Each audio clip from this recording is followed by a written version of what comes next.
کو دیکھا، لیکن جب پتہ لگا کہ یہ بچہ تو یتیم ہے، ہم اپنی خدمات کے بدلے میں بچے کے باپ سے کچھ امیدیں لگاتی تھی، لیکن جب کوئی بچہ نہ بچا، میں محمد الرسول اللہ صلی اللہ علیہ وسلم کو لے کر چل پڑی، محمد بن عبداللہ کو لے کر چل پڑی۔ میرے شوہر نے کہا کہ خالی گود جانے سے بہتر ہے تم اسی کو لے لو۔ کہا ابھی میں نے اس پیاری ہستی کو، اس پاکیزہ روح کو اپنی گود میں لیا تھا، اپنا دودھ اس کے منہ سے لگایا تھا، میری چھاتی جو عرصے سے سوکھی ہوئی تھی، جو ہی اس سے میرے پیارے حبیب کا منہ لگا وہ چھاتی دودھ سے بھر گئی۔ اس نے بھی پیٹ بھر کے پیا، حلیمہ کے سگے بیٹے نے بھی پیٹ بھر کے پیا۔ وہ اونٹنی جو چلنے میں سب سے پیچھے تھی، کہا جب اس اونٹنی پر بیٹھی وہ دوڑ میں سب سے آگے، میری سہیلیاں کہنے لگی، میرے ساتھ والی کہنے لگی، قافلے والے کہنے لگے، اے حلیمہ کیا تو اسی سواری پر بیٹھی ہے جس سواری پر آئی تھی؟ تیری سواری بدل تو نہیں گئی؟ میں نے کہا اللہ کی قسم اسی سواری پر بیٹھی ہوں جس سواری پر میں آئی تھی۔ فرماتی ہیں ہمارے گھر میں بھوک کا یہ عالم تھا کہ میرا بچہ بھوک کی وجہ سے شدید روتا تھا، ہم رات کو سو نہیں سکتے تھے، چھاتیوں میں دودھ نہیں اترتا تھا کہ اپنے بچے کو پلا کے چپ کرا دیں۔ لیکن جس رات محمد کریم صلی اللہ علیہ وسلم دائی حلیمہ کے گھر میں آتے ہیں، فرمایا میرا دودھ بھی اتنا اترا، دونوں بچوں نے پی لیا۔ جب میرا شوہر اونٹنی کو دودھ نکالنے کے لیے اٹھا، اس کے تھنوں میں اتنا دودھ آیا، میں نے بھی پی لیا، میرے شوہر نے بھی پی لیا۔ محمد کریم کی ہمارے گھر میں پہلی رات تھی اور ہمارے لیے سکون کی پہلی رات تھی۔ پہلی رات ہم پیٹ بھر کر دودھ پی کر سکون کی رات سوئے۔ صبح ہوئی، لوگ بھی اپنی بکریاں چرانے کے لیے نکلے، میرا چرواہا بھی بکریاں چرانے کے لیے نکلا۔ زمین ہماری قحط کی ماری ہوئی جس میں جڑی بوٹیاں گھاس نہ ہوتی تھی، بکریاں چر کے واپس آ رہی،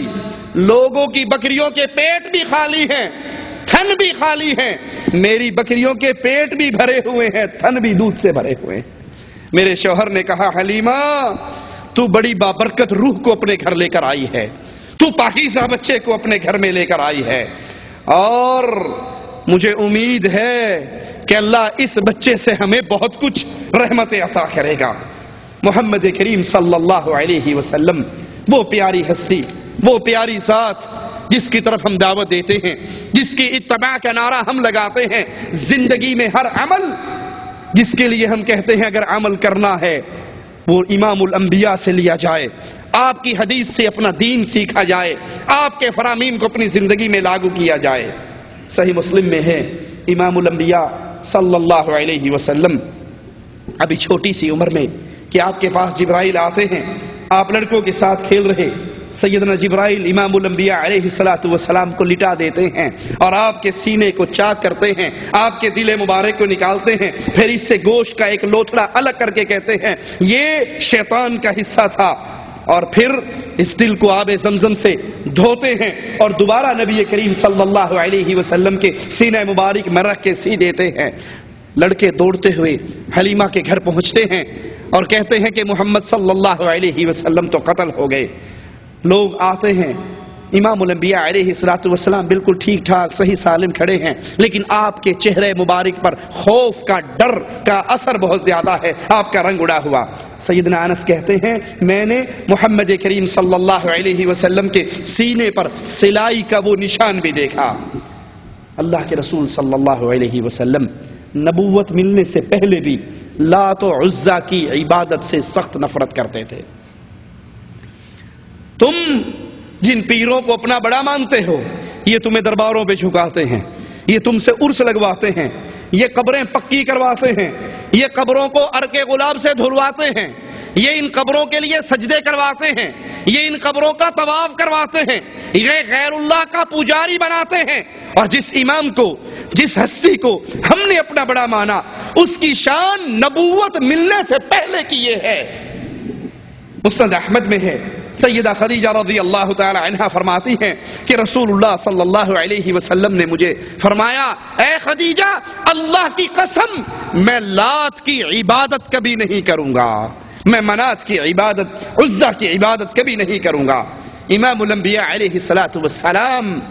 آپ کی شان، آپ کے مرتبہ نبوت ملنے سے پہلے بھی یہ تھا کہ لوگ آپ کو صادق کے نام سے پکارا کرتے تھے، امین کے نام سے پکارا کرتے تھے۔ طبرانی میں ہے، سیدنا علی فرماتے ہیں رضی اللہ عنہ وارضا، کعبہ شریف کی تعمیر کے جھگڑے میں جب قریشیوں نے یہ فیصلہ کر لیا، اہل مکہ نے یہ فیصلہ کر لیا کہ صبح سب سے پہلے جو شخص بیت اللہ میں داخل ہوگا اسی سے فیصلہ کروایا جائے گا، کہا سب سے پہلے محمد الرسول اللہ داخل ہوئے صلی اللہ علیہ وسلم۔ تو سارے اہل مکہ پکار اٹھے، امین آ گیا، امین آ گیا، امانت والا آ گیا،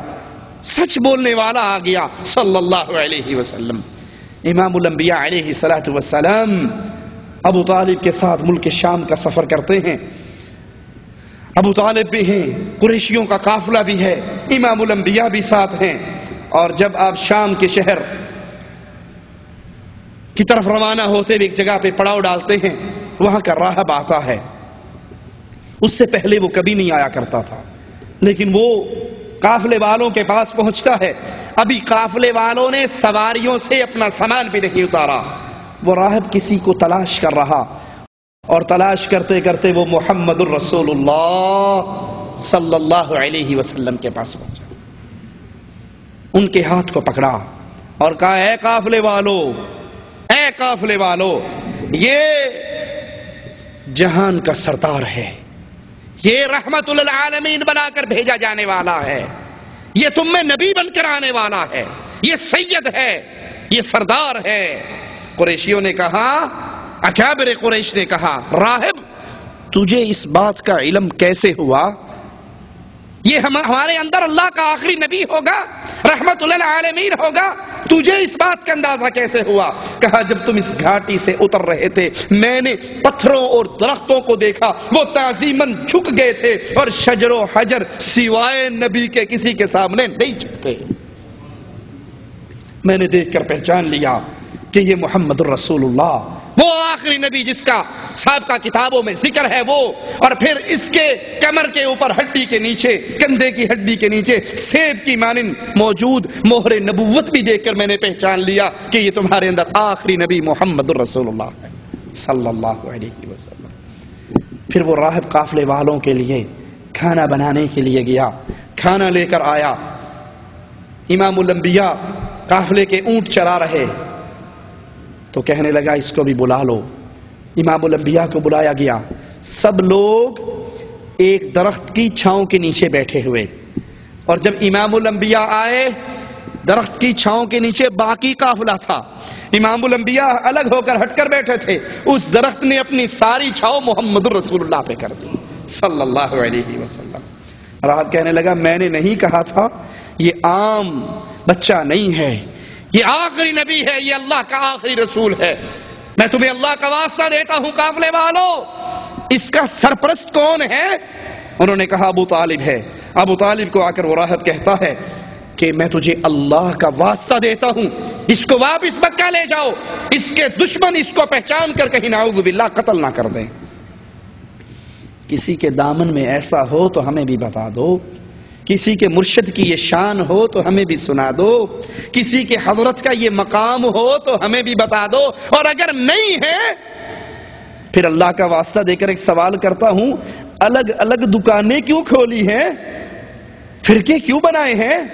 امت کو انتشار میں مبتلا کیوں کیا ہے؟ اگر تم بھی نام محمد کا لیتے ہو صلی اللہ علیہ وسلم، نام لینے سے کام نہیں بنتا جب تک زندگی میں ہر مسئلہ محمد الرسول اللہ کا لاگو نہ کر لیا جائے صلی اللہ علیہ وسلم۔ صحیح مسلم میں ہے، امام الانبیاء علیہ السلام فرماتے ہیں، میں مکے کے اس پتھر کو جانتا ہوں، میں مکے کے اس پتھر کو جانتا ہوں جو نبوت سے پہلے مجھے سلام کیا کرتا تھا، امام الانبیاء علیہ الصلوۃ والسلام نبوت سے پہلے بھی لوگوں کے لیے رحمت تھے۔ صحیح مسلم میں ہیں، سیدہ عائشہ کہتی ہیں کہ جب رسول اللہ صلی اللہ علیہ وسلم غار سے واپس آئے سیدہ خدیجہ کے پاس اور کہا مجھے کمبل اڑا دو، مجھے